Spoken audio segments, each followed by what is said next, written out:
बिस्मिल्लाहिर्रहमानिर्रहीम। अस्सलाम वालेकुम नादरीन, मैं वज़ीर फारूक अपने यूट्यूब चैनल के साथ आज कुछ अहम तरीन खबरों के हवाले से आपके साथ बात करेंगे। नादरीन, पीटीआई के चेयरमैन बैरिस्टर गोहर ने आज अडयाला जेल के बाहर गुफ्तगू की है। उन्होंने कुछ नए इंकशाफात किए हैं, उस पर बात होगी। डीपीओ अटक ने भी इंतहाई अहम तरीन प्रेस कॉन्फ्रेंस आज रावलपिंडी में की है। उन्होंने भी कुछ इंकशाफात की है, जबकि बानी पीटीआई के हवाले से ये कहा गया है कि उन्होंने भी कुछ ऐसी बातें की हैं जिसकी वजह से मजीद शकूक शुबात और खदशात जो है वो पार्टी लीडरशिप के हवाले से सामने आए हैं। बैरिस्टर गोहर ने आज अडयाला जेल के बाहर गुफ्तगू की। बानी पीटीआई के साथ उनकी मुलाकात हुई थी। उसमें उन्होंने ये कहा है कि पाकिस्तान तहरीक इंसाफ का ये मौकफ है कि इस्लामाबाद में जो वाक़या पेश आया था उसमें 12 जो लोग हैं वो शहीद हुए। अगरचे उन्होंने इसकी तफसील तो नहीं बताई, सवाल भी किए गए कि आया इन 12 लोगों के हवाले से कोई एफआईआर दर्ज हुई है या नहीं, लेकिन उन्होंने कहा कि अभी फिल वक्त कोई एफआईआर दर्ज नहीं हुई। बैरिस्टर गौहर के पास इस हवाले से वाज़ेह तौर पर कोई मौक़िफ़ नहीं था बताने के लिए कि वो कौन से लोग थे जो उस दिन इस्लामाबाद में शहीद हुए हैं। तो इस बात का अंदाज़ा लगाया जा सकता है और कि बैरिस्टर गौहर किस हद तक हकायक जो है वो बयान कर रहे हैं, क्योंकि पाकिस्तान तहरीक इंसाफ की क़यादत अभी तक ये साबित करने में नाकाम रही है कि कौन कौन से लोग जो हैं वो शहीद हुए हैं। इस हवाले से पहले मुबालगा आराई होती रही, कुछ रहनुमा जो है वो फिगर बढ़ा चढ़ा कर बयान करते रहे, लेकिन बैरिस्टर गौहर ने आज एक मरतबा फिर ये कहा कि उस तादाद के हवाले से पार्टी ओन नहीं करती जो उन्होंने अपनी तादाद बताई। जैसा कि पहले मैंने कहा है कि उनके हवाले से भी उनके पास मुकम्मल तफसीलात नहीं थी, बल्कि यहां तक कि बैरिस्टर गौहर पर अब पार्टी के अंदर भी शकूक शुबात का इजहार होने लगा है और सोशल मीडिया पर भी पाकिस्तान तहरीक इंसाफ के कारकुन बैरिस्टर गौहर पर लान तान कर रहे हैं कि बैरिस्टर गौहर शायद दूसरी तरफ जो है वो मिले हुए हैं और उनके जो इकदाम हैं माजी के वो भी ये साबित करते हैं कि बैरिस्टर गौहर जो अल्फाज भी बोलते रहे वो हकायक के बिल्कुल बरक्स थे। बिलखसूस संजानी के हवाले से जो कहा गया कि पाकिस्तान तहरीक इंसाफ के बानी चेयरमैन इमरान खान ने यह कहा था कि संजानी के मकाम पर धरना दे दिया जाए, लेकिन आज ये बताया गया है कि इमरान खान ने यह कहा है कि उन्होंने ये कतन नहीं कहा कि संजानी के मकाम पर धरना दिया जाए। इस हवाले से उनका यह भी कहना था कि उनकी ये ख्वाहिश थी कि धरना उस जगह पे हो जहां पे इसका कोई इम्पैक्ट है। इससे कबल बैरिस्टर गौहर और बैरिस्टर सैफ इस हवाले से कह चुके हैं कि इमरान खान ने संजानी के मकाम पर धरना देने की ख्वाहिश का इजहार किया था और उस पर वो रजामंद भी हो गए थे। यही वजह है कि बैरिस्टर गौहर और बैरिस्टर सैफ के हवाले से ये कहा जा रहा है कि वो किसी मुकदमे में वो नामजद नहीं होते, उन पर किसी किस्म की कोई एफआईआर नहीं होती और बासानी बानी पीटीआई के साथ उनकी मुलाकातें हो जाती हैं। यही वो वजह है जिसकी वजह से बैरिस्टर गौहर पर अब पार्टी के अंदर से शदीद तरीन हमले हो रहे हैं। लफाजी के तौर पर भी हमले हो रहे हैं और वैसे भी उनको तनकीद का निशाना बनाया जा रहा है। दूसरी तरफ बानी पीटीआई इमरान खान ने ये कोशिश की है, इस बात में कोई शक नहीं है कि बुशरा बीबी को क्लियर चिट जो है वो दी जा सके, क्योंकि पार्टी के अंदर ये भी तनकीद हो रही थी कि बुशरा बीबी की वजह से पीटीआई का ये मार्च इस्लामाबाद की तरफ गया और इस्लामाबाद में ये सारे हालात जो है वो खराब हुए, क्योंकि बैरिस्टर गौहर और बैरिस्टर सैफ की वजह से, जो कि पहले मैंने कह चुका हूं कि ये अब बात सामने आई थी, आज भी उन्होंने की है कि पार्टी के बानी चेयरमैन संजानी के मकाम पर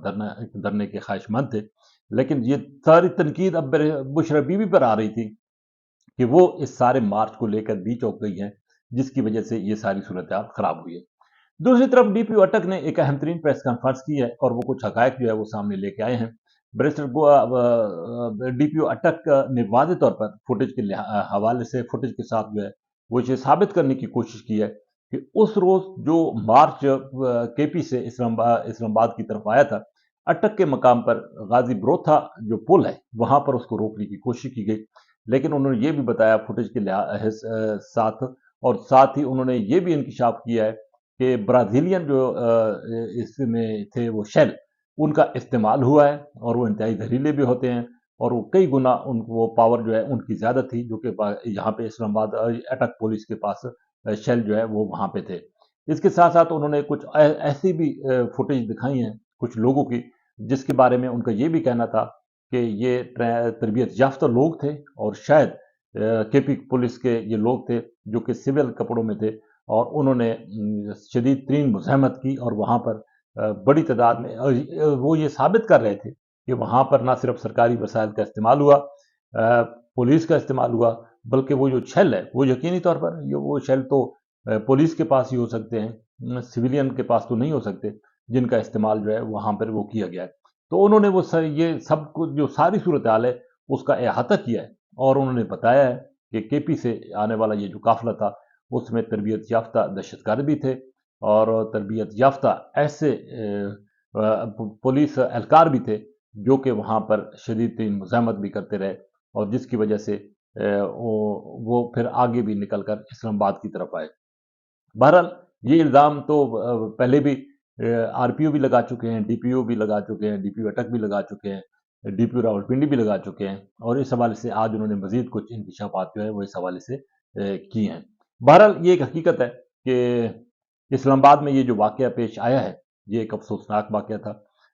पीटीआई की तरफ से जिस अंदाज से यहाँ पर एहतजाज करने की कोशिश की गई, उस पर पीटीआई के अंदर भी एक आवाज़ उठ रही है, और पीटीआई के लोग भी अब इस हवाले से मुख्तलिफ किस्म के शकूक व शुबहात का इजहार कर रहे हैं। कुछ लोगों की यही राय है कि अगर संगजानी के मकाम पर यह धरना दे दिया जाता तो मुज़ाकरात शुरू हो जाते और ऐसी सूरत हाल भी पेश ना आती। ना